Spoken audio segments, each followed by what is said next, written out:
the first step to an abundance lifestyle is separating yourself from any sort of doubt within yourself or around you. Obviously, starting at the root of the issue, which is yourself, and looking at what you might not believe is possible, and then also starting to notice your outer surroundings, the friends that you have, the family that you surround yourself with, and who may be holding you back without you even realizing it. Because a lot of times things that hold you back are disguised as love, but it's not necessarily that. So everyone makes mistakes in the process, but knowledge towards certain things, like knowledge towards what will help you or make you worse, is the best place to start with more tips on what can be helpful for causing positive change and motivation into your life.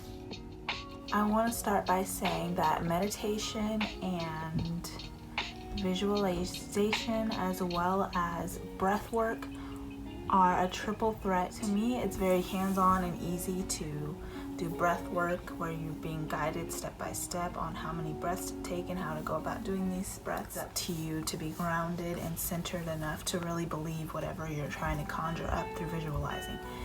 And so I would just recommend that you work on visualization to get better and better and better, and then it'll be a lot easier from there. And also go to businesses, local businesses who you trust for further guidance on. My friend recommended a great business called Spiritual Nook, and it's called spiritualnook.com. You can call them up for guided readings on a month-to-month basis or even a week-to-week basis, but sometimes it gives you that extra push in the right direction, because I promise you it's nothing but quality professional service provided. So I definitely hope that you guys can check that out. Again, it's called spiritualnook.com. I'm gonna plug it in below. And I know that this is a little different from what I usually do. I normally focus in on more superficial things. I don't think they're superficial. I think they're fun as hell, but I get how someone could think it's superficial, but we're genuinely just enjoying ourselves when we do these things. Or I'm genuinely just enjoying myself. And I know that people that love makeup genuinely enjoy watching it and supporting it and being a part of it, because I just know how many makeup people I supported and watched and gave me excitement when I was looking at YouTube as a high schooler and early days of college. And this is literally how I learned some of the skills that I did, just with like cosmetic stuff, or even like fitness, some of the tips and things like every other day, and some of the meal tips. So I just want to say that if you stay consistent, you will definitely see results in all areas, spiritually, mentally, getting better with makeup, getting better with fitness. Just don't give up. Don't be a quitter. Don't be a little quitter. And so one field that I really keep pushing with and keep going in is my spiritual awakenedness in my own personal journey and my spiritual journey. So it's something that is very personal, private, and takes not only practice and time, but it takes dedication, willingness to understand what is not breaking through and how that can be changed in the next time that you attempt to meditate. And for some people, it's something that can be conquered in a very fast manner, where by the second time they're meditating, they're already on a level that is going to be gravitating their desires towards them, which is awesome. That's highly recommended. Good for you. Great for you, actually. But some of us, it takes like 7 or 8 tries before we really have a breakthrough and notice that the things that we are trying to attract in our lives are fully coming through and breaking through. So I just want to say, if you do want to get into meditation and visualization and breath work, no, you're not crazy. Yes, it has great results. And just let people think what they want. I mean, if There's people watching this video who automatically get it. They automatically believe in spiritual awakeness. They automatically enjoy meditation, breath work, and visualization, and are at high levels of it. So when you have videos like this with these type of topics and titles, it's normal to that person who's been pushing and challenging themselves to get better at this. So I'm really speaking to you people that see this kind of topic as just normal conversation and are trying to hone in and get better with what you're doing. And I want to say that no one of those three things is more important than the other. They all come together to make you a stronger person and a stronger spiritual student.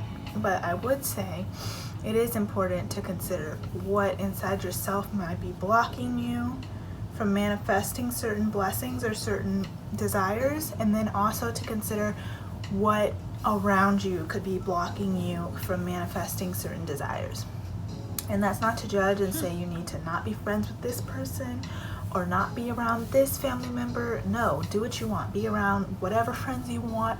Stay around whatever family members you want. But just dial in on yourself and know what's causing this happiness, this sadness, this fragileness, this anxiousness. Just be able to identify if it's you, if it's not having dealt with certain trauma, if it's whatever the case may be. But I personally feel that it's important to try and be as calm and immediate and centered as possible when approaching meditation, and just stay out of your head. Don't ask yourself too many questions. Don't think about memories that haunt you or make you mad or sad.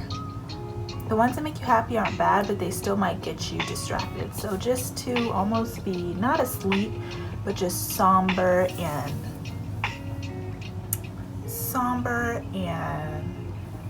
calm as ever during meditation is definitely the goal.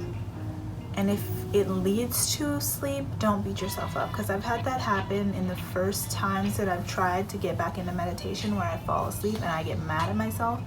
And that doesn't mean that you didn't do what you were supposed to do. It doesn't mean that your meditation wasn't useful and productive. So if you have any questions, feel free to ask below. If you have certain types of meditation that you want to suggest, feel free to put that down below. And like experiences, like tell me what your experience with Kundalini is like. I happen to love Kundalini. I felt an immediate effective difference when I tried it for the first time, and I didn't think it was gonna, I didn't really buy it at first, but now I'm a full-on lover and believer. So I think anything, you can try it and do it wrong, and then if you wanted to be judgmental, you could just always label it as, oh, that doesn't work. But I think anything, you could try it and it could be bad, but then if you do it a second time, or even if you give it a chance 3 or 4 times, on that 3rd or 4th time, you're going to experience what people have been talking about. You're going to do it right, and you're going to reap the benefits. So yeah, sound off below. I'm also going to leave the local business that you can call or do a reading on the phone or online with Spiritual Nook that my friend Jen told me about. And I love you guys so much for the support. Have a great day, night, morning, week, month, life. Mwah.